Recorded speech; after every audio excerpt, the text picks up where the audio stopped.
वन्देऽहं श्रीगुरो श्रीयुता पदकमलं श्रीगुरुन् वैष्णवांश्च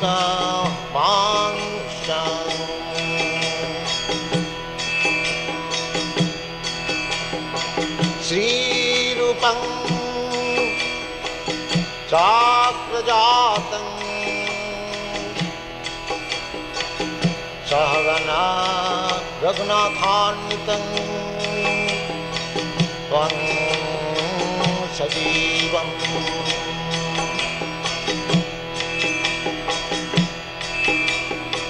साद्वैतं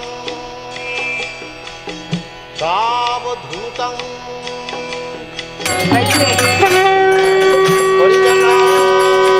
परिजनासहितं कृष्ण चैतन्यदेवं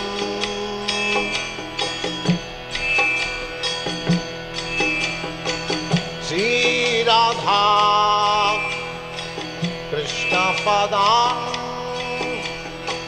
सगन ललिता श्रीविशाखान्वितांश्च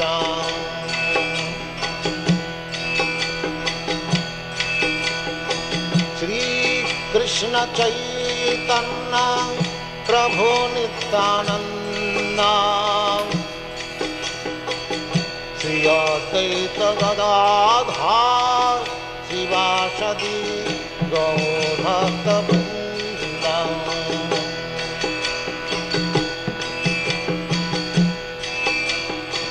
श्रीकृष्ण चैतन्य प्रभु नित्यानंद श्री अद्वैत गदाधर शिवासदि गौरभक्तवृन्द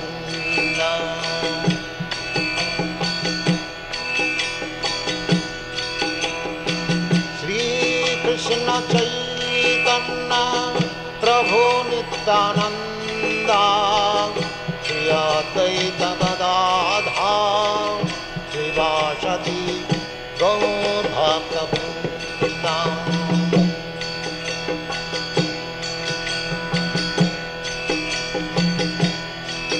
हरे Krishna Krishna Krishna Hare Hare Hare Ram Ram Ram Hare Hare Hare Krishna Krishna Krishna Hare Hare Hare Ram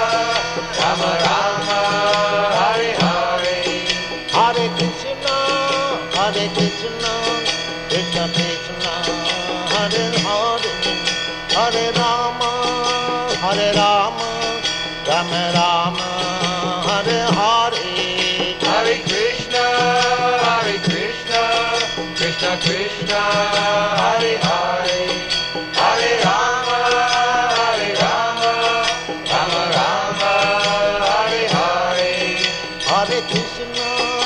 Hare Krishna Krishna Krishna Hare Hare Hare Rama Rama Rama Hare Hare Hare Krishna Krishna Krishna Hare Hare Hare Rama Rama Rama Hare Hare Hare Krishna Krishna Krishna Hare Hare Hare Rama Rama Rama Hare Hare Hare Krishna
हरिनाम संकीर्तन की जय विश्वास सर्वोपचार्य स्तोत्र श्रीमद् चरणामृत भक्ति विधान स्वामी श्रील प्रभुपाद की इस्कॉन फाउंडराचार्य जगद्गुरु श्रील प्रभुपाद की जय विश्वास परम सर्वोपचार्य स्तोत्र श्रीमद् भक्ति सिद्धांत सरस्वती ठाकुर गोसाई महाराज श्री प्रभुपाद की अनंत कोटि वैष्णव वृंद की समवेत गौर भक्त वृंद की श्री रूप सनातन भट्ट रघुनाथ श्री जीव गोपाल भट्ट दास रघुनाथ षड गोस्वामी प्रभु की नामाचार्य हरिदास ठाकुर की प्रेम से गौ श्री कृष्ण चैतन्य प्रभु नित्यानंद श्री अद्वैत प्रभुदादा श्रीवासादि गौर भक्त वृंद की राधा कृष्ण गोप गोपीनाथ श्याम कुंड राधा कुंड गिरि गोवर्धन की वृंदावन मथुरा धाम की नवदीप मायापुर धाम की जगन्नाथपुरी धाम की जगन्नाथ बलदेव सुभद्रा मैया की गंगा मैया यमुना मैया की भक्ति देवी तुलसी महारानी की श्री राधा कुंज बिहारी भगवान की राधा श्याम सुंदर की कृष्ण बलराम की निताय की कृष्ण गोपाद की वृंदराव श्रीमद् भगवद गीता की कलि धर्मानि नाम संकीर्तन की जय गौर प्रेमानंदे ओम ग्लोरी श्री ग्लोरी ओम नमो भगवते वासुदेवाय ओम नमो भगवते वासुदेवाय ओम नमो भगवते वासुदेवाय नारायण नमस्कृत्यं नरं चैव नरोत्तमं देवीं सरस्वती व्यासं ततो जायामुदीरहे नश्वत्रायेषु भद्रेषु नित्यं भागवत सेवया भगवती उत्तमा श्लोके भक्तिर्भवति नैष्ठिकी कृष्णाय वासुदेवाय देवकी नंदनाय च नंदगोप कुमाराय गोविन्दाय नमो नमः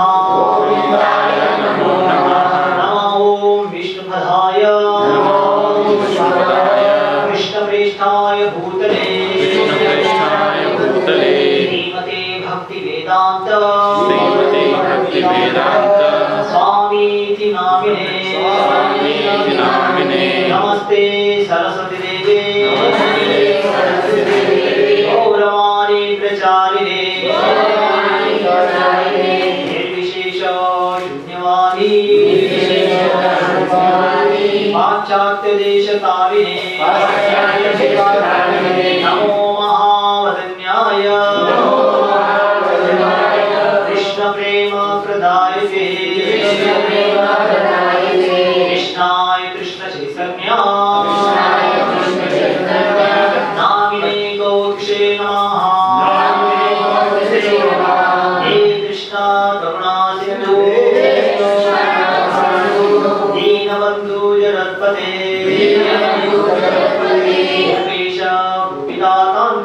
गोपेश गोपिकान्त राधाकान्त नमोस्तुते भक्तकांचन गौरांगी राधे वृंदावनेश्वरी वृषभानुस्तुते देवी प्रणमामि हरिप्रिये जय श्री कृष्ण चैतन्य प्रभु नित्यानंदा श्री अद्वैत गदाधर श्रीवासादि गौर भक्तवृंद हरे कृष्णा कृष्णा कृष्णा कृष्णा हरे हरे कृष्णा हरे हरे हरे राम राम राम हरे हरे सुख दुःखे समे कृत्वा लाभालाभो जया जयो युद्धाय युज्यस्व एवं पापमवापससि सुख दुःखे समे कृत्वा लाभालाभो जया जयो युज्यस्व एवं पापमवापससि सुख दुःखे समे कृत्वा लाभालाभो जया जयो युद्धाय युज्यस्व एवं पापमवापससि सुख दुःखे समे कृत्वा लाभालाभो जया जयो युद्धाय युज्यस्व एवं पापमवापससि सुख दुःखे समे कृत्वा लाभालाभो जया जयो ततो युद्धाय युज्यस्व नैव पापमवाप्स्यसि सुख दुःखे समे कृत्वा लाभालाभो जया जयो युद्धाय युज्यस्व एवं पापं वाप्स्यसि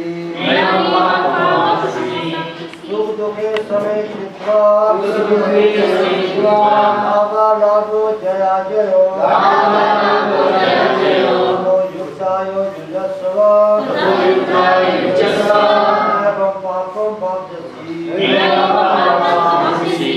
सुख दुःख समोपृत लाभालाभो जया जयो ततो युद्धाय युज्यस्व नैव पापं अवश्यसि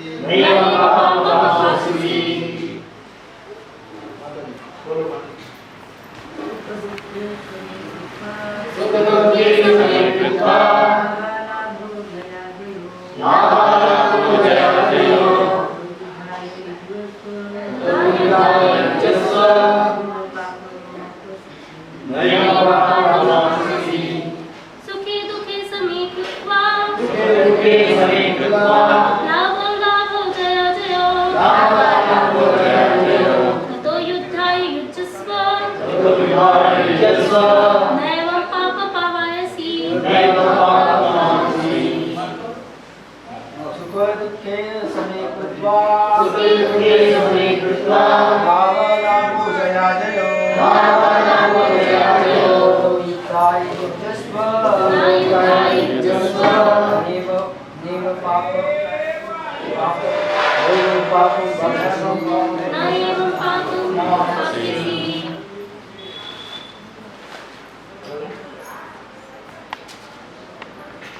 श्लोकार्थ बोलिए बोलो तुम सुख या दुख हानि या लाभ विजय या पराजय का विचार किए बिना युद्ध के लिए युद्ध करो ऐसा करने पर तुम्हें कोई पाप नहीं लगेगा। आश्रम है तो गृहस्थ है, ब्रह्मचारी है, वानप्रस्थ है, संन्यास है, तो ये चार वर्ण में चार आश्रम में रहना चाहिए। अपने अपने कर्तव्य को जरूर निभाना चाहिए भगवान बोलते हैं, और निभाते हुए सुख और दुख को कभी जीवन में लेना नहीं चाहिए इसको। कभी दिन सुख के भी आएंगे, कभी दुख के भी आएंगे, कभी धंधा अच्छा चलेगा, कभी लॉकडाउन हो जाएगा, या कभी ठंडा होगा, चिंता नहीं करने का, लेकिन जब है सीजन कमा लेने का, जब सीजन है शांति से रहने का, चिंता नहीं करने का बोलते हैं यहाँ पे, समझा ना। तो ब्राह्मण का भी काम ऐसे है, क्षत्रिय का भी काम ऐसे है, धर्म की रक्षा के लिए पीछे नहीं हटना चाहिए, कर्तव्य निभाना चाहिए। हाँ, तुम सुख तथा दुख, हाँ, तो कभी लेना नहीं चाहिए, और हानि या लाभ, कभी नुकसान होगा, कभी लाभ होगा, और कभी विजय होगा और कभी पराजय होगा। और क्या बोला आगे, इन सब चीजों का विचार किए बिना तुमको युद्ध के लिए मतलब युद्ध करना चाहिए, कर्तव्य करना चाहिए। किसको बोल रहे हैं? अर्जुन। तो अर्जुन एक गृहस्थ है और क्षत्रिय है, तो क्षत्रिय के एक व्यक्ति का कर्तव्य क्या होना चाहिए अर्जुन के लिए बता रहे हैं। ऐसे वैश्यों के लिए भी है, शूद्रों के लिए भी है, हाँ, और ब्राह्मण के लिए भी है, ऐसे गृहस्थों के लिए भी है, संन्यास के लिए, ब्रह्मचारी के लिए और वानप्रस्थ के लिए, सबको करना चाहिए। तो जैसे आज के ताजे कारण जैसा ठंडी आया तो उसे विचलित नहीं होना चाहिए। ठंडी कितना दिन रहेगा ठंडी? 4 महीना रहेगा, ज्यादा से ज्यादा 12 महीने में 4 महीना रहेगा, 8 महीने चला जाएगा। तो ठंडी दिन जाएगा, फिर आएगा कौन सा मौसम? अभी फिर गर्मी का दिन। तो गर्मी में लोग सोचते ठंडा मौसम होना चाहिए, ठंडा पानी चाहिए, और ठंडी में सोचते गर्म मौसम होना चाहिए, गर्म पानी चाहिए सोचते, है ना। तो अंततः लोग ठंडी से भी सुखी नहीं, ना गर्मी से भी सुखी नहीं। ठंडी के दिन में गर्मी चाहते हैं, गर्मी के दिन में ठंडी चाहते हैं। तो ये दोनों चीज क्या है? द्वंद्व अंततः अब तो विचलित करने वाला है। ठंडी के दिन में लोग गर्मी का सुख देखना चाहते हैं, और गर्मी के दिन में ठंडी का सुख देखना चाहते हैं। अंततः दोनों में लोग ऐसे है। तो ठंडी जैसा आ रहा है और जा रहा है, हमेशा के लिए रहने वाला नहीं है। ऐसे जीवन में कभी सुख भी आने वाला है और जाने वाला है, वो हमेशा के लिए रहने वाला नहीं है। और कभी ऐसे ही जीवन में कभी लाभ भी होता है, कभी हानि भी होता है। हमेशा के लिए लाभ होता नहीं, हमेशा के लिए हानि भी होता नहीं, कभी नुकसान भी होता है, कभी फायदा भी होता है। उन चीजों से विचलित होना चाहिए। और कभी किसी चीज में विजय पाते हैं, कभी पराजय हो जाते हैं। तो हमेशा के लिए इसमें होता नहीं ऐसा कोई चीज, हमेशा के लिए विजय पाए ऐसा होता नहीं, कभी पराजय भी हो जाएंगे, हमेशा पराजय भी होते हैं, कभी विजय भी हो जाते हैं। तो हमेशा कोई जन्म से ऐसा दुखी नहीं है, हमेशा कोई सुखी भी नहीं, कभी दुख भी आता है, कभी सुख भी आता है। तो भक्ति का मतलब क्या होता है? भक्ति ये सब चीजों से परे है। ये सब चीज क्या है? द्वंद्व एक प्रकार का। द्वंद्व मतलब क्या है? शरीर को सताने वाले चीजें, हाँ, या प्रभुपाद जी सिंपल चीज में बोलते हैं स्किन डिजीज बोलते हैं। स्किन डिजीज मतलब क्या है? एक प्रकार के शरीर को लगा हुआ बीमारी है सब, हाँ, क्या ये शरीर के ऊपर लगा हुई बीमारी है। ठंडी है, गर्मी है, बारिश है, या सुख है, दुख है, भूख है, प्यास है, हाँ, सुख और शांति, ये सब क्या है? एक प्रकार का त्वचा से लगा हुआ सब लगन है, सब बीमारी प्रकार का। आत्मा के लिए ना ठंडी है, ना भूख है, ना प्यास है, जय है, ना विजय, ना सुख है, ना दुख है। वो तो क्या है? सच्चिदानंद स्वरूप है। ये जो भी समस्या होता है वो किसको होता है? शरीर। हाँ, और शरीर किस चीज का बना हुआ है?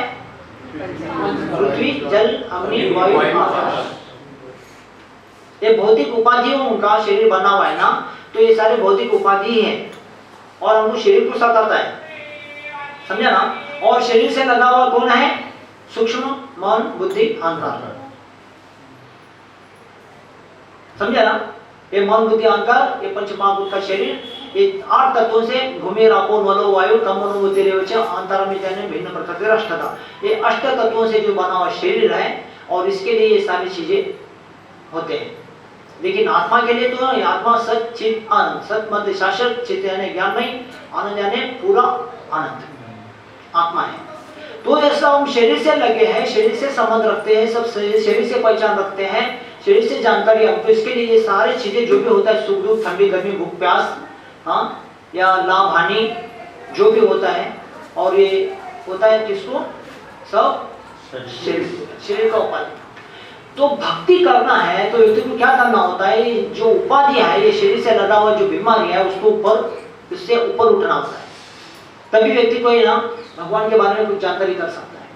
तो अभी हम लोग जब करते हैं, या प्रवचन सुनते हैं, या सेवा करते हैं, या पढ़ते हैं, या सुनते हैं, कुछ भी करते हैं, ये सब करने का उद्देश्य एक ही है, केवल क्या है? ये शरीर से जो उपाधि है, ये शरीर से संबंधित हम जो सुख दुख में पड़े ना, उससे ऊपर उठना है धीरे धीरे। आप सालों साल प्रवचन सुनो, सालों साल जप करो, सालों साल पढ़ाई करो, सालों साल सुनते रहो, उद्देश्य लेकिन एक ही है, क्या है? ये शरीर के जो संबंध में हम सुख दुख में है ना, उससे हमको क्या करना है, ऊपर उठना है। अगर सालों साल सुन रहे हैं, जब कर रहे हैं, पढ़ाई कर रहे हैं, लेकिन थोड़ा भी 1% 2% अगर ऊपर उठा नहीं है, तो सालों साल पढ़ के सुन के जब करके हुआ क्या सच हो, है ना? तो चलो 100% नहीं, 100% नहीं है, 80% नहीं, 50% भी नहीं, कम से कम 10 20 25% तो हाँ, या 50% तो ऊपर उठना चाहिए गृहस्थों को भी। बाकी 50% गृहस्थों को डिस्काउंट दिया हुआ है। मंदिर जैसे भक्तों के लिए पूरा इतना नियम में लागू किया नहीं जाता। गृहस्थों को 100 समस्या होते हैं, तो 100 समस्या में 50 समस्या तो ये होना चाहिए, आत्मा का ज्ञान 50%, तो 50% हमको डिस्काउंट दिया हुआ है, तो 50% तो हमको ऊपर उठना चाहिए ये आत्मा के ज्ञान में, समझा ना? इतना सुख दुख देते हैं बाहर के जो कर्मी लोगों को होता है ना, इतना सुखी दुखी नहीं मनाना चाहिए। इतना कोई चीज में लॉस होता है तो नुकसान नहीं मानना चाहिए, इतना कोई चीज में लाभ होता है तो, लेकिन भक्तों को ऐसा नहीं होना चाहिए। कम से कम 50% तो समझना चाहिए, लाभ होता है भगवान की कृपा, हानि होता है भगवान की कृपा, हमको विचलित नहीं होना। ये सब चीजें ना मन को डिस्टर्ब करने वाला है। लाभ भी होता है तो हम डिस्टर्ब हो जाते हैं, हानि भी होता है तो डिस्टर्ब हो जाते हैं, भूख भी लगता है डिस्टर्ब हो जाता है, ठंडी भी लगता है डिस्टर्ब हो जाते हैं, हाँ कुछ भी होता है, तो इसमें डिस्टर्ब नहीं होना चाहिए। तो प्रवचन सुनते हैं तो यही होना चाहिए, गीता सुनते हैं, हाँ गीता पढ़ते हैं वही होना चाहिए, जब करते हैं तो यही होना चाहिए, आत्मा के ज्ञान की जागृति होना चाहिए। इसमें सुख दुख ये शरीर के द्वंद में, शरीर के तकलीफ में हमको ज्यादा पढ़ना नहीं चाहिए। पढ़ने से ना आपके बीच भगवान के बीच हड़ताल है, तो कितना सुन के क्या फायदा हो गया, इतना जब करके फायदा क्या, इतना सेवा करके फायदा, इतना पढ़ के क्या फायदा, फिर सब क्या हो गया, रद्दी रद्दी रद्दी रद्दी हो गया समझ। इसलिए थोड़ा तो आत्मा ज्ञान होना चाहिए, 10% 20% 20 25 30 40 ज्यादा ज्यादा 50% तो हमको जागृति होना चाहिए। 100% नहीं, चलो हम तो बोलते हैं ना हम शरीर नहीं, हम आत्मा, शरीर नहीं आत्मा है, ये बड़े पुण्य आत्माओं का काम है आत्मा के स्तर में जाना। गीता में भगवान बोलते, बोलो श्लोक को, त्रैगुण्य विषया वेदा निस्त्रैगुण्यो भवार्जुन निर्द्वंदो नित्य सत्वसतो निर्यो लक्ष्यम आत्मवान। तो 3 गुणों में ये आता है, सतुगुण रजोगुण तमोगुण। त्रैगुण्य विषय वेदा, ये वेद में बताते हैं और ये विषयों से भरा है, ऐसा बोलते हैं। त्रैगुण्य विषय वेदा निस्त्रैगुण्य भवार्जुन, हे अर्जुन, इसलिए ये 3 गुणों से ऊपर उठो ऐसा बोलते हैं। तो जो व्यक्ति तमोगुण में रहता है हमेशा दुखी रहता है, और रजोगुण में रहता है दुख और सुख में रहता है, और सतुगुण में रहता है हमेशा सुखी रहता है। तो सभी लोग 3 गुणों में बंधन में, 3 गुणों से बंधन में है। हाँ, कोई तमोगुण में है, कोई रजोगुण में होते हैं और कोई सतुगुण में होते हैं। तो जैसे सुबह के समय होते हैं ना, कोई भी व्यक्ति, जितना भी नास्तिक व्यक्ति रात को खाता पीता शराब पीता बहुत कुछ झगड़ा भी करता है, लेकिन सुबह उठने के बाद ना किसी से झगड़ा नहीं करना चाहिए, हाँ, और किसी को पैसा देना नहीं चाहिए, क्योंकि सुबह का मुहूर्त ब्रह्म मुहूर्त सतुगुण में माना जाता है ना, सब कार्य करने के लिए ना। कोई भगवान का भी पूजा नहीं करते, कम से कम अपने दीवार में वो करवा का पूजा, दरवाजे का पूजा करते सुबह उठने में। अपने हिंदू धर्म में नियम है, कल्चर है, झाड़ू पोछा करते हैं, रंगोली करते हैं, ये सब शुभ मुहूर्त होता है सुबह के टाइम, सतुगुण का टाइम होता है। वही दोपहर का टाइम होता है क्या है, रजोगुण में। रजोगुण में क्या करने का, इधर भागो उधर भागो, ये काम करो वो काम करो, बैंक में जाओ, बैंक से लेके आओ, चेक लेके आओ, उधर जाओ दुकान में जाओ, ये दुकान में जाओ, वो घर जाओ, वो ये घर जाओ, गाड़ी में जाओ, घोड़े में जाओ, भागने का काम किया, घोड़ा भागे, सब भागते रहते केवल जीने के लिए। तो ये रजोगुण की प्रवृत्ति होता है। रजोगुण में आदमी स्थिर एक जगह बैठता नहीं है। सतोगुण में आदमी एक जगह बैठ के कुछ कर सकता है ना, कोई जप कर रहा है, कोई ध्यान कर रहा है, कोई पूजा पाठ कर रहा है, कोई तप कर रहा है, कोई योग कर रहा है, कोई ध्यान कर रहा है। ये सुबह के टाइम होता है ऐसा, लेकिन दिन के टाइम में भागने का काम करते हैं। तो भागने वाला कौन है, घोड़े जैसा, वो रजोगुण का टाइम होता है। घोड़ा रजोगुण में रहता है, हमेशा भागता रहता है, घोड़ा एक जगह बैठता नहीं। वो सुबह भी देखो घोड़ा भागने का रेस में भगाते उसको, दिन में भी भागता है, रात में भी भागता है घोड़ा। तो इंसान में ऐसा नहीं, दोपहर के टाइम में सारे लोग है ना भागने का काम करते हैं, एक जगह बैठते नहीं, तो रजोगुण की प्रवृत्ति आता है। और शाम के टाइम में तमोगुण, तमोगुण में क्या करते हैं लोग, शराब पीना, मांस खाने का, झगड़ा करने का, इधर जाने का उधर जाने का, कुछ भी करते हैं अलग अलग चीज। तो ये तमोगुण का प्रवृत्ति है। तो इसलिए गीता में भगवान बोलते हैं त्रैगुण्य विषय वेदा, ये वेद बताते हैं ये 3 गुण विषयों से भरा है, बोलते हैं। हाँ, कोई सतुगुण में है, कोई रजोगुण में है, कोई तमोगुण में है। या सतुगुण को तुलना करते हैं, जैसे किसी व्यक्ति को जेल में है, उसको हाँ चैन से बांधा है, सोने का चैन से बांधा हुआ है, हाँ, तो सतुगुणी व्यक्ति उसको माना जाता है सोने के चैन से बांधा है। और कोई रजोगुण में है तो उसको चांदी के चैन से बांधा हुआ है, और कोई तमोगुण में है उसको लोहे का चैन से बांधा हुआ है। तो लोहे का चैन हो, चांदी का चैन हो या सोने का चैन हो, अंततः सब बंधे हैं, ऐसा नहीं कि सोने के चेन से किसको बांधा है उसको बहुत खुशी लग रहा है, ऐसा है क्या? हाँ, किसको एक दिन में पूरा चेन सोने का चेन लेके अगर बांध के रखेंगे उसको खुशी लगेगा? मेरे को सोने का चेन से बांध के रखा, अच्छा खुशी है। वो लोहे का चेन हो या सोने का हो या चांदी का हो, उसको लेकिन बांध के रखता है, वो भी चाहता है कि मेरे हाथ खुले हो जाए, है ना? तो इसके लिए हर जीव संसार में जीने के लिए आता है ना, ये 3 गुणों से बंधे होता है, लोहे के चेन से, चांदी के चेन से या सोने के चेन से। मतलब तमोगुण से या रजोगुण से या सतोगुण से व्यक्ति बंधा हुआ है। तो भगवान क्या बोलते हैं इसके लिए? त्रिगुण विषय वेदाय अर्जुन ने 3 गुण विषयों से भरा हुआ है आदमी, इसमें छुटकारा नहीं है, किसी न किसी गुण में बंधन में हो।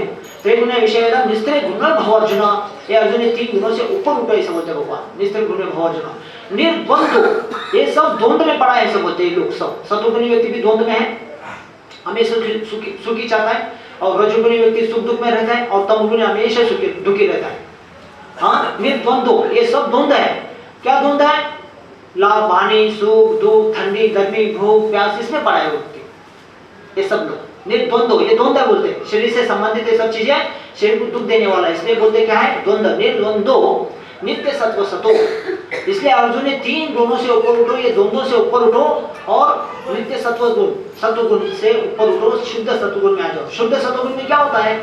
हाँ, जैसा रजोगुण में व्यक्ति को सुख दुख आता है, तमोगुण में व्यक्ति को केवल दुख आता है, दुख अनुभव करता है, और सतोगुण में केवल सुख अनुभव करता है। और शुद्ध सतोगुण में क्या होता है? व्यक्ति को जो बार बार सुनता है, जब करता है, आत्मा ज्ञान लेता है ना, उस व्यक्ति को क्या होता है? भूख प्यास, ठंडी गर्मी, सुख दुख का अनुभव नहीं करता वो। अपना भक्ति भगवान का किसी ठंडी गर्मी है, ऐसा भूख लग रहा है, प्यास लग रहा है के वो द्वंद्व में पड़ता नहीं। वो शुद्ध सतोगुण में जब जाता है ना, ये शरीर के द्वंद्व से परे हो जाते हैं।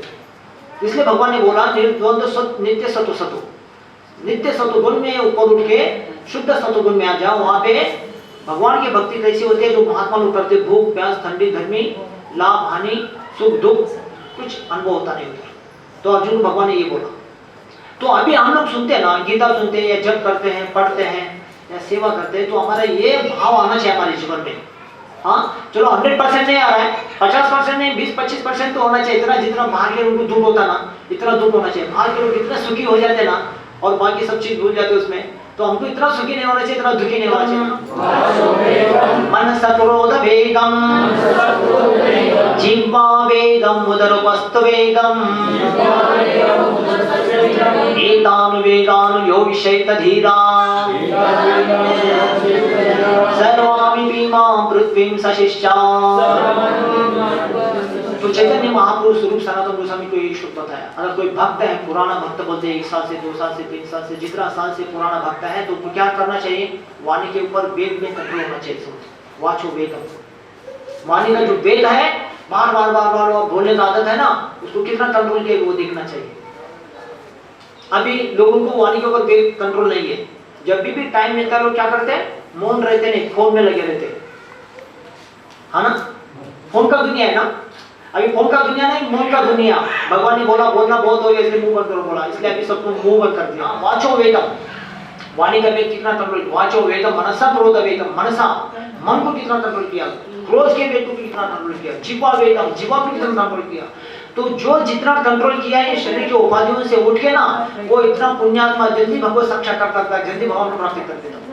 न तो ये शरीर के उपाधि में, शरीर के द्वंद्व में पड़ा रहता है ना, तो उसका भक्ति अड़चन में माना जाता है, उसका भक्ति पेंडिंग है।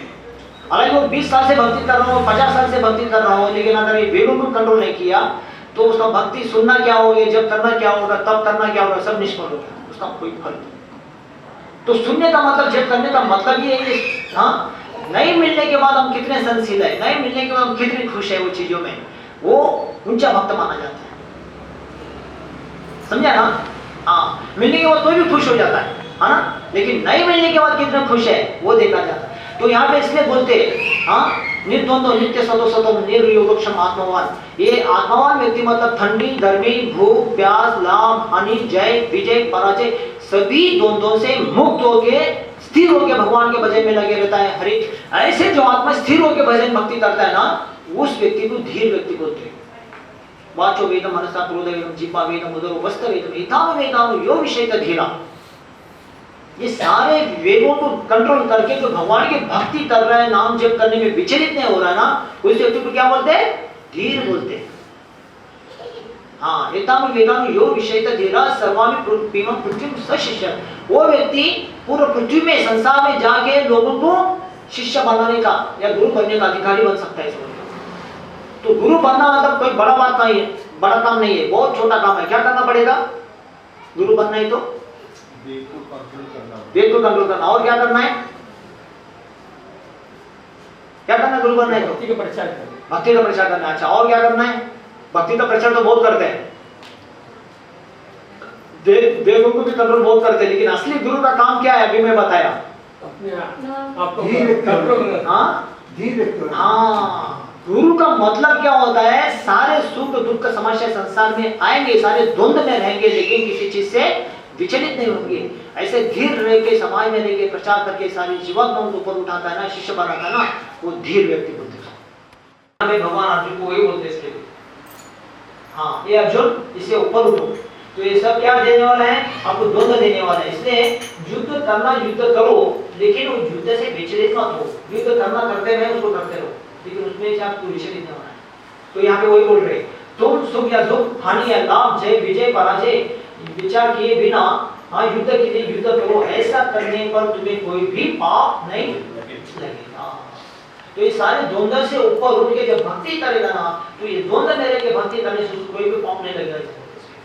तो हमारा सुनने का उद्देश्य है, जब करने का उद्देश्य है, यही है। हम ये शरीर से जो संबंधित उपाधि है ना, थोड़ा चीज होते तुरंत दुखी हो जाते हैं, थोड़ा समस्या होते तुरंत विचलित हो जाते हैं, थोड़ा कुछ हो जाता है तुरंत मन डिस्टर्ब हो जाता है, थोड़ा कुछ हो जाता है मन लगता नहीं प्रभु जी, मूड नहीं प्रभु जी, जब नहीं वहाँ प्रभु जी, ऐसे बोलते तुरंत। ये घर परिवार में सबसे ज्यादा समस्या होता है। मंदिर में इतना समस्या नहीं, घर को होता है ऐसा। क्यों? सब साथ में रहते हैं ना। माता को कुछ हो गया तो पिता को तकलीफ, पिता को कुछ होता तो माता को, माता पिता को तकलीफ होता, बच्चों को तकलीफ, हाँ बच्चे डिस्टर्ब हो जाते, बच्चों को कुछ होता तो माता पिता को डिस्टर्ब हो जाता है, भाई को कुछ होता तो बहन डिस्टर्ब होता है, बहन को डिस्टर्ब होता तो भाई डिस्टर्ब हो जाता है। समस्या थोड़ा भी होता है, लेकिन धीर होके एक दूसरे को सुलझाते नहीं, डिस्टर्ब हो जाते हैं। डिस्टर्ब होने से क्या होने वाला है? ठोक जाता है। इसलिए प्रभुपाद बोलते हैं हमेशा हमारे ये भक्ति शास्त्र में, वैष्णव शास्त्र में, वैष्णव तत्व में, शास्त्र में, तो गृहस्थ हो, ब्रह्मचर्य हो, वानप्रस्थ हो, सन्यास हो, हमेशा क्या करना चाहिए उनको? ये सारी चीज में उनको सुलझाना चाहिए। समस्याओं को डिस्टर्ब होके लेना नहीं चाहिए। डिस्टर्ब होने से कुछ होता नहीं है। समस्या तो सबको होना, भाई को होगा, बहन को होगा, माँ को होगा, बाप को होगा, पुत्र को, पुत्री को, बेटा बेटी को, सबको होगा। लेकिन संसित होकर, धीर होकर उसको क्या करना चाहिए? सुलझाना चाहिए समस्या। और कब सुलझाएंगे? जब हमारा क्या तब सुलझाएंगे सब समस्या? जब हमारा दिमाग शांत हो ना, तो दुर्गा धर्म धारा का बोलते ना, दुर्गा धर्म धारे से ठंडक हो हमेशा।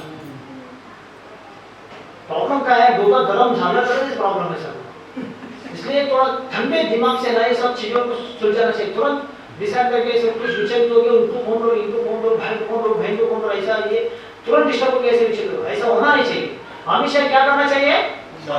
हाँ, भेजा ठंडा रखना चाहिए। इसलिए क्या करना चाहिए? वो ठंडे पानी से नहाना चाहिए शरीर के ऊपर, गर्म पानी से। ऑलरेडी दिमाग गर्म है, गर्म मसाला खाते, गरम खाते, सब गर्म ही है, बातें भी गर्म। तो इसलिए क्या करना चाहिए? दिन में कम से कम 2 टाइम तो नहा लो, मैं तो 3-4 टाइम नहा लेता हूँ। और जिसका जितना माल है उसको और भी खाता है, जिनका माल नहीं तो अच्छा थोड़ा दिमाग खासा रहता है। समझे ना? सुबह सुबह जाने का, नल के नीचे बैठ जाने का, ठंडा नहाने का, बढ़िया इतना शरीर ठंडा हल्का हो जाता है। तो आपके सामने 10 लोग चिल्लाएंगे तो भी ना आपका शरीर गर्म नहीं होगा, इतना शरीर ठंडा हो जाएगा। समझे ना? हमको 12 महीने ठंडे पानी से नहाना पड़ता है। क्यों? पता है क्या? बताइए क्या कारण है 12 महीने ठंडा पानी से नहाते? क्या कारण है?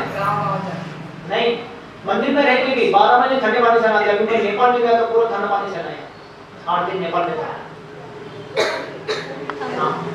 क्यों ठंडा पानी से नहाते हैं 12 महीने? बताओ। दिमाग शांत। हाँ, दिमाग शांत। क्योंकि हमारे सामने आने वाले का सब गर्म दिमाग के लोग हैं, तो इसलिए हमारे दिमाग को ठंडा रखना पड़ता है। इसका दिमाग ठंडा करने के लिए, सामने वाले को ठंडा करने के लिए आपको ठंडा रहना पड़ता है हमेशा। जो भी आता है दिमाग गर्म लेके आता है, ये समस्या वो समस्या, क्योंकि समस्या मतलब इसका दिमाग गर्म डिस्टर्ब आ गई है। तो उसको स्थिर करने के लिए, उसको ठंडा करने के लिए सामने वाले को ठंडा होना पड़ता है। समझा ना? हम ठंडा रहेंगे तो सामने वाले को ठंडा कर सकते हैं ना। अगर सामने वाला गर्म और मैं भी गर्म, तो गर्म गर्म क्या होगा, सब गर्म। समझे ना? इसके लिए हमको बहुत ठंडा रहना पड़ता है, समझे ना? हमेशा ठंडा रहना पड़ता है। हाँ, मैं तो बहुत ठंडा रहता हूँ। अभी कितना साल हो गया मैं ठंडा ही में रहता हूँ। इतना साल हो गया मैं मंदिर में आया, मैं 1986 से जरा अभी तक मैं कुर्ता पहनते नहीं, ऐसे रहता ठंडा एकदम, ठंडा पानी से ही नहाता हूँ। 12 महीने में अभी तक कुर्ता नहीं, स्वेटर तो लंबी बात है, कुर्ता में इतना ठंडा रखना पड़ता है, देखो ना। और मेरे सामने आने वाले कितने गरम गरम गरम दिमाग के लोग आते, पता है क्या? बर्फ और ठंडा करके माला देके भेज देते हो, तुरंत ठंडा हो जाता है। वो माता जी और प्रभु जी और बच्चा लोग का हर समय में कोई समस्या लेके आते, फिर कितना उनका टेंशन होगा, तनाव होगा, डिप्रेशन होगा, सोचो होगा, हाँ। तो मेरे को उनको स्थिर देना पड़ता है, स्थिरता देना पड़ता है, शांति देना पड़ता है, उनको खुशी देना पड़ता है। सारे दुखी लोगों के साथ रह के खुशी रहना पड़ता है, उनको खुशी रह के फिर उनको खुशी करना पड़ता है। ऐसा करना पड़ेगा, सोचो। तो इसलिए क्या करना पड़ेगा मेरे को? ठंडे पानी से नहाना पड़ेगा। 2-3 टाइम नहाना पड़ता है, पूजा में जाना तो और एक टाइम एक्स्ट्रा होता है, 4 टाइम हो जाता है। तो आप लोग को कम से कम सुबह एक टाइम नहा लेगा और शाम को एक टाइम। देखो आपको कितना अच्छा होगा। आपके सामने 10 लोग समस्या लेके आएंगे ना, आपका शरीर गर्म होगा ही नहीं, और उनको भी ठंडा कर सकते हैं, आप भी ठंडे रहेंगे। और ये सब समस्या सभी व्यक्ति धीर हो जाता है, किसी चीज का डिस्टर्ब नहीं हो रहा उसको, ये करने से। इसलिए बोलते उसको धीर। धीर का मतलब ही है सारे समस्याओं को झेल के करके दिखाना चाहिए, उसको बोलते धीर। तो ताकत प्रभु बोलते हैं, जब भगवान कृष्ण प्रत्यक्ष रूप से कहते हैं कि अर्जुन को युद्ध के लिए युद्ध करना चाहिए, क्योंकि यह उनकी इच्छा है। कृष्ण भावना के कार्यों में सुख या दुख, हानि या लाभ, जय या पराजय को कोई महत्व नहीं दिया जाता। दिव्य चेतना तो यही होगी कि हर कार्य कृष्ण के निमित्त किया जाए, अतः भौतिक कार्यों का कोई बंधन फल नहीं होता। बहुत अच्छा समझा होगा। क्या बोलते हैं कृष्ण भक्ति में, अगर कोई जुड़ा भगवान की भक्ति में, तो प्रत्यक्ष रूप से युद्ध करना है, तो अर्जुन को भगवान ने बताया। तो कृष्ण भक्ति में कार्य में ये चीज प्रभाव होते, सुख दुख लाभ हानि जय विजय का कोई महत्व इसको देता नहीं है। भक्ति में इसलिए इसको महत्व नहीं है। ये बाहर की दुनिया में ये चीज कोई ज्यादा वैल्यू है, कीमत है, लेकिन भक्ति में भगवान की सेवा भक्ति करते ना, तो ये चीज को ध्यान देना नहीं चाहिए जाता है। ये सब भौतिक उपाधि, जैसा प्रभाव भी बोल रहे हैं, इसमें ज्यादा महत्व नहीं है। हम बोल रहे कृष्ण भावना के कार्य में सुख या दुख, हानि या लाभ, जय विजय पराजय कोई महत्व नहीं दिया जाता। दिव्य चेतना तो यही होगी कि हर कार्य कृष्ण के निमित्त किए जाए।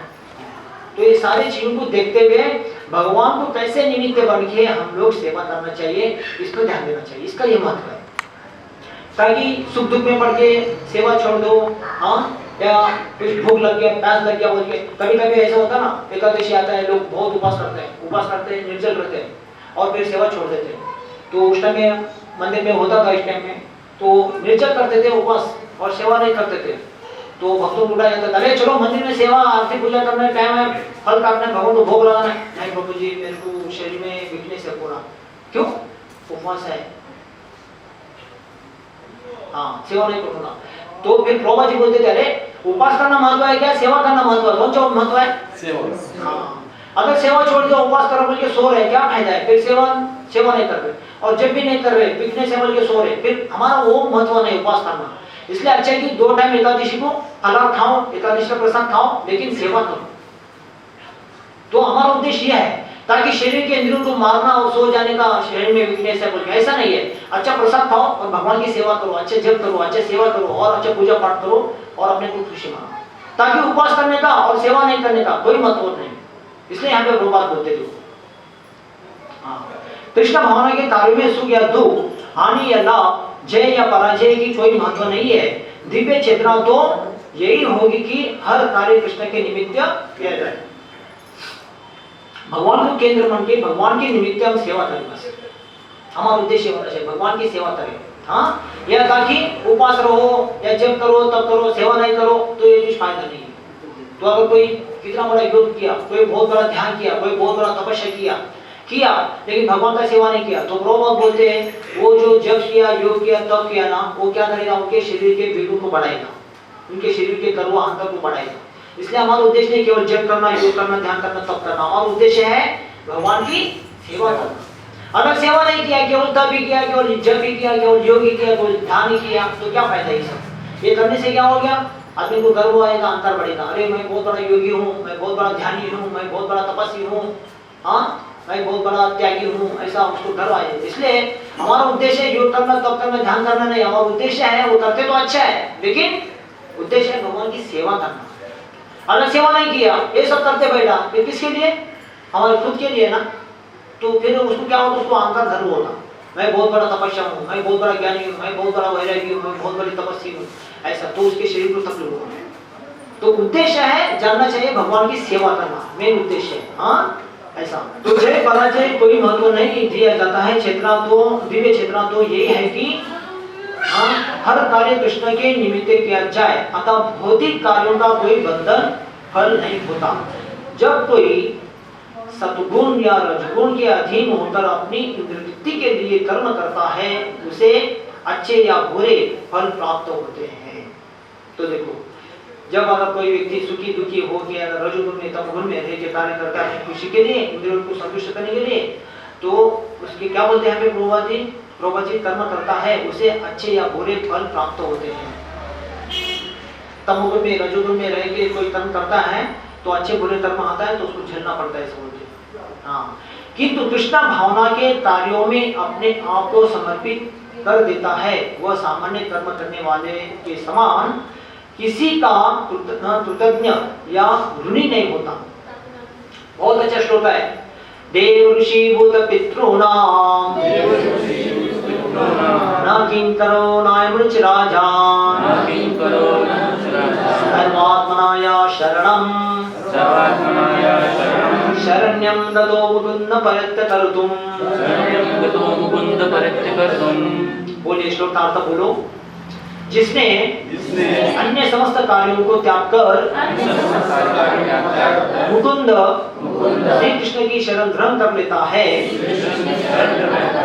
वह न तो किसी का ऋणी है और न किसी का कृतज्ञ है। चाहे वे देवता, साधु, सामान्य जन अथवा परिजन, मानव जाति या उनके पितृ ही क्यों न हो, पितर ही क्यों न हो। इस श्लोक में श्री कृष्ण ने अर्जुन को प्रत्यक्ष रूप से इसकी संकेत किया है। हाँ, इसकी व्याख्या अगले श्लोक में भी स्पष्ट से की जाएगी। हाँ, तो ये भागवत का श्लोक से प्रभुपाद जी यहाँ पे प्रूव करके बता रहे हैं, जो व्यक्ति भगवान की शरण में जाता है तो ऐसे सुख दुख से मुक्त होके वो सारे देवता, साधु, देवतागण, साधुगण, सामान्य जन और पितृजन, जितने भी लोगों के ऋणी लोग होते हैं ना, सारे ऋण से व्यक्ति मुक्त हो जाता है। गतो मुकुंदम पर्यत्य तुम, भगवान जो मुक्ति के दाता, भगवान कृष्ण का एक नाम है मुकुंद। मुकुंद का मतलब है सारी आत्माओं को मुक्ति प्रदान करने वाले। मुकुंद भगवान की शरण में जाके भक्ति करते हैं तो देवताओं का ऋण, पितरों का ऋण या अन्य सामाजिक लोगों का ऋण, मानव जाति में जितने मानव लोग हैं सभी लोगों के ऋण से व्यक्ति मुक्त हो जाता है। भगवान की भक्ति में सेवा करते, ये सारे द्वंद्व से मुक्त हो जाता है। ये सब शरीर से भरे हैं द्वंद्व है, और द्वंद्व से मुक्त हो जाता है भगवान की शरण में जाके भक्ति करते। तो इसके लिए भक्ति सबसे उत्तम माना जाता है। और कर्मकांड में है जो लोग करते हैं ये सुख दुख में रह के करते हैं, कर्मकांड में लोग मानते हैं, लेकिन भक्ति में ये सब चीज लागू होता नहीं है। प्रभुपाद बोलते हैं इसके लिए ये सब चीज बंधन मुक्त हो जाता अपने आप। हाँ, ये सुख दुख होना, भूख प्यास, ठंडी गर्मी, ये सब छोटे बच्चे जैसा वो काम हो गया समझो प्रभुपाद। इसको कीमत नहीं भक्ति में बोलते, ये किरकोल काम बोलते मराठी वाले, पर किरकोल काम, छोटा काम है ये। हाँ, बड़ा काम है ये सब चीज में स्थिर होके भगवान की भक्ति करते रहना चाहिए। हरे कृष्णा कृष्ण कृष्ण हरे हरे, हरे राम राम राम हरे कृष्ण। अभी भी हमारे गुरु जी नेपाल जाकर आए तो हमें बताया, तो ये सुनकर देखिए गुरु जी ने बताया कितना तीर्थ स्थान वहाँ पे है। तो हम भी कोशिश करेंगे गुरु जी के सानिध्य में लेके वहाँ जाकर दर्शन लेने की। तो आज का फिस्ट प्रसाद हमारे मथुरा वल्लभ प्रभु, इनकी कन्या, इनके बेटे की की जो कन्या है वो अभी गांव में है, उनके उपलक्ष्य में, जन्मदिन के उपलक्ष्य में आज उन्होंने फिश प्रसाद और भगवान जी के और हमारे सारे भक्तों को केक लाए हैं। तो हम वो छोटी कन्या के लिए 3 बार हरि बोल बोलेंगे। हरि बोल, हरि बोल, हरि बोल।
Oh,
जय हरिनाम संकीर्तन की जय विश्वास परमहंस परिव्याख्यान स्तोत्र श्रीमद् वैचनानंद भक्ति वेदांत स्वामी श्री प्रभुपाद की निष्काम बौद्धाचार्य जगद्गुरु श्री प्रभुपाद की जय विश्वास परमहंस परिव्याख्यान स्तोत्र श्रीमद् भक्ति सिद्धांत सरस्वती ठाकुर गोस्वामी महाराज श्री प्रभुपाद की अनंत कोटि वैष्णव की समय गो भक्ति की जीव रूप सनातन धर्म नाम जीव रूप सनातन स्वरूप स्वामी भगवान की नामाचार्य शास्त्री की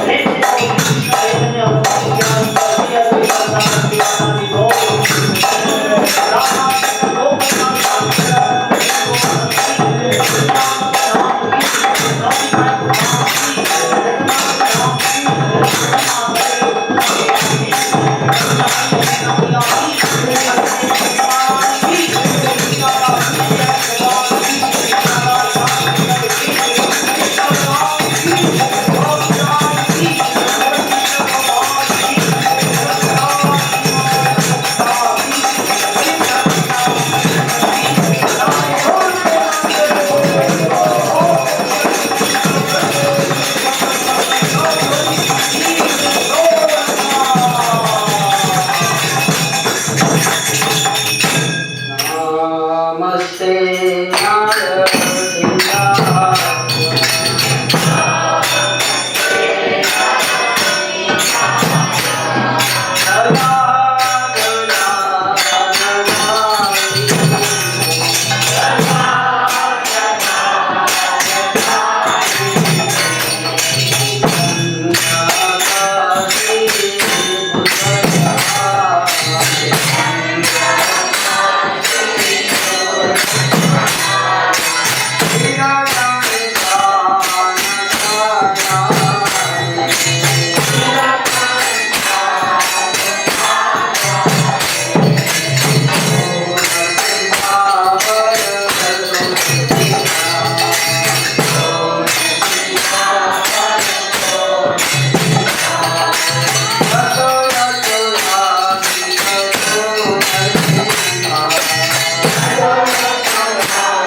लक्ष्मीनारायण भगवान की Krishna, Hare Krishna, Krishna Krishna, Hare Hare, Hare Rama,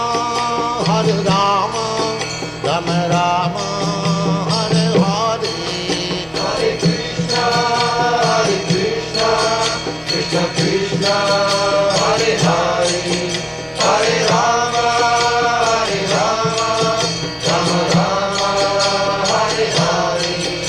Hare Krishna, Krishna Krishna, Hare Hare, Hare Rama,